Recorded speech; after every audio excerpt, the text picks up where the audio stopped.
नमस्कार मित्रांनो, लग्नाची बेडी या मालिकेच्या आजच्या भागात काय होणार आहे ते आपण या व्हिडिओमध्ये पाहणार आहोत. चला तर मग व्हिडिओला सुरुवात करू. राजश्री आणि राघव मधूला लाडू खाताना पाहतात तर राजश्री लगेच तिला म्हणते, बरं झालं तुझा उपवास नाहीये, ही खीर खाऊन बघ ना कशी झाली आहे ते. आजारपणानंतर मी आज पहिल्यांदाच स्वयंपाकघरात गेले आणि खीर बनवली, पण आज वटपौर्णिमेचा उपवास आहे ना, म्हणून म्हणलं काहीतरी गोड बनवावं. आणि राघव तर गोड अजिबात खात नाही. मग तू खाऊन सांग या खिरीची चव कशी झाली आहे ते. आणि राजश्री तिला खीर भरवते. मधू सांगते खीर छान आहे, तर राजश्री आणि राघव तेथून निघून जातात. कृष्णा हे सगळं लपून पाहत असते. तिचा प्लॅन सक्सेसफुल झाल्याचा तिला खूप आनंद असतो. मधू कृष्णाच्या रूममध्ये येते आणि ती जी साडी घालणार असते ती साडी बाहेर काढून ती स्वतःशीच म्हणत असते की राघव फक्त माझा आहे. माझं राघववर प्रेम आहे आणि राघवचं सुद्धा माझ्यावर. माझ्या प्रेमाची तुलना कधी होऊच शकत नाही, कोणाशीच नाही. राघवला मिळवण्यासाठी मी किती प्रयत्न केलेत. मधूला कृष्णाला वटपौर्णिमेची पूजा करू द्यायची नसते, त्यामुळे तिने सुद्धा एक प्लॅन बनवलेला असतो. मधू कृष्णाच्या लाल रंगाच्या साडीवर एक असं केमिकल टाकते ज्यामुळे तिची साडीचा कलर सगळा निघून जाऊन ती साडी पांढरी होईल. हॉलमध्ये ऋतुजा आणि राजश्रीची चर्चा चालू असते की सगळ्यात सुंदर कोण दिसत आहे आणि सगळ्यात सुंदर थाळी कोणाची आहे यावरून. तर रुक्मिणी काकू त्यांना म्हणते, काय तुम्ही शाळकरी मुलींसारखं भांडतायत. राजश्री म्हणते, भांडत नाहीत, आम्ही अशीच गंमत करतोय. राजश्रीचं म्हणणं असतं की सिंधूच सगळ्यात सुंदर दिसणार आहे आणि सिंधूचीच थाळी सगळ्यांपेक्षा सुंदर सजवलेली असेल. ऋतुजा राजश्रीला म्हणते, पण तुमची सून आजकाल विचित्र अवतारामध्ये असते, काय ते केस, काय ते कपडे, काय ती भाषा. राजश्री तिला म्हणते, त्या अवतारात सुद्धा ती खूप सुंदर दिसते आणि आता जेव्हा ती साडी नेसून येईल ना तेव्हा बघ तू ती किती सुंदर दिसेल. रुक्मिणी काकू त्या दोघींना म्हणते, इथे काही सौंदर्य स्पर्धा नाहीये.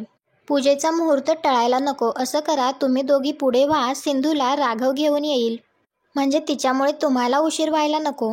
त्यामुळे ऋतुजा आणि राजश्री तेथून पूजेसाठी पुढे होतात. इकडे कृष्णा तिच्या रूममध्ये आवरत बसलेली असते. त्यावेळी राघव तेथे येतो आणि दारातूनच तिच्याकडे पाहत शिट्टी वाजवतो. कृष्णा त्याला म्हणते, तू पोलीसवाला आहेस ना, मग तू मवाल्यासारखं कधीपासनं वागायला लागला आणि हसत असते. तर राघव तिला म्हणतो, कॉम्प्लिमेंट होतं ते तुझ्यासाठी, खूप सुंदर दिसतीयेस.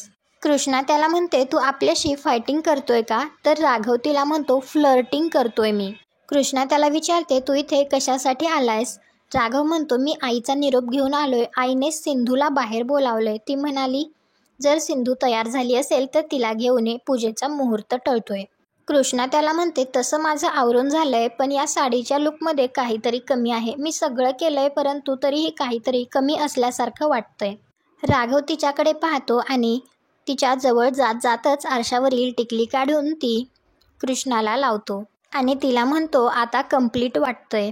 कृष्णा त्याला म्हणते, तू चांगलं डोकं लावलं, आता आपण एकदम ब्युटिफुल दिसतोय ना.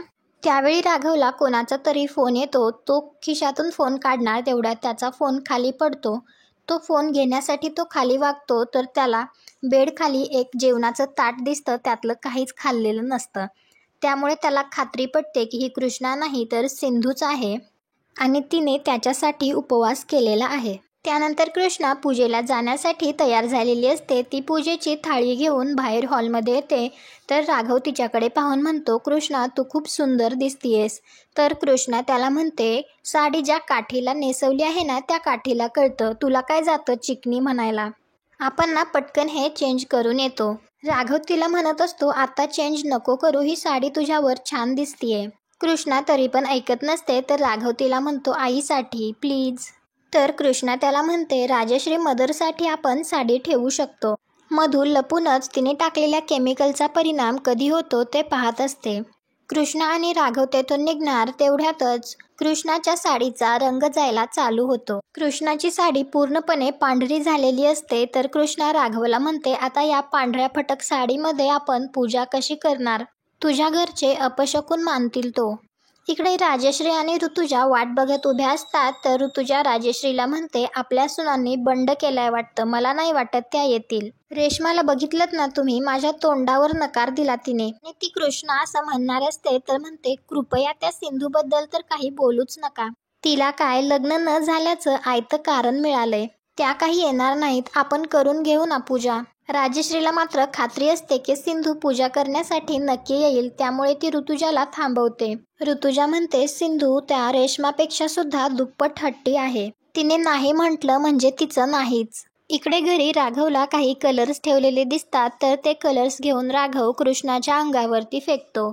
त्यामुळे कृष्णाची पांढरी साडी रंगीबेरंगी होऊन जाते आणि त्या दोघांना खूप आनंद होतो. तर राघव तिला म्हणतो, आता करायची ना पूजा? तर कृष्णा हो म्हणते आणि त्याला म्हणते, तू आपली साडी एकदम कलरफुल केली. राघव तिला म्हणतो, यावर्षी वटपौर्णिमेच्या पूजेचा रंग काही वेगळाच आहे. आत्ता खरा वटपौर्णिमेच्या पूजेला रंग चढणार. मधू हे सगळं लपून पाहत असते आणि तिचा खूप संताप होत असतो. आणि आजचा भाग इथेच संपतो. उद्याच्या भागात आपल्याला पाहायला मिळणार आहे. पूजेला आल्यानंतर राघव मनात विचार करतो, मला पूर्ण खात्री आहे की तू माझी सिंधू आहेस आणि मला तुझी साथ फक्त याच जन्मात नाही तर पुढच्या सगळ्या जन्मात तूच मला हवी आहेस. मधू घरी विचार करत असते आणि स्वतःशीच म्हणते, कृष्णा मला माहिती आहे तू मुद्दाम माझा उपवास मोडलायस. मी तुला राघवपासून दूर केलं नाही तर माझं सुद्धा नाव मधुराणी नाही. तुम्हाला हा भाग आवडला असेल तर व्हिडिओला लाईक करा. पुढे काय होईल हे पाहण्यासाठी आपल्या मराठी मालिका या चॅनलला सबस्क्राईब करा. भेटू उद्याच्या भागात.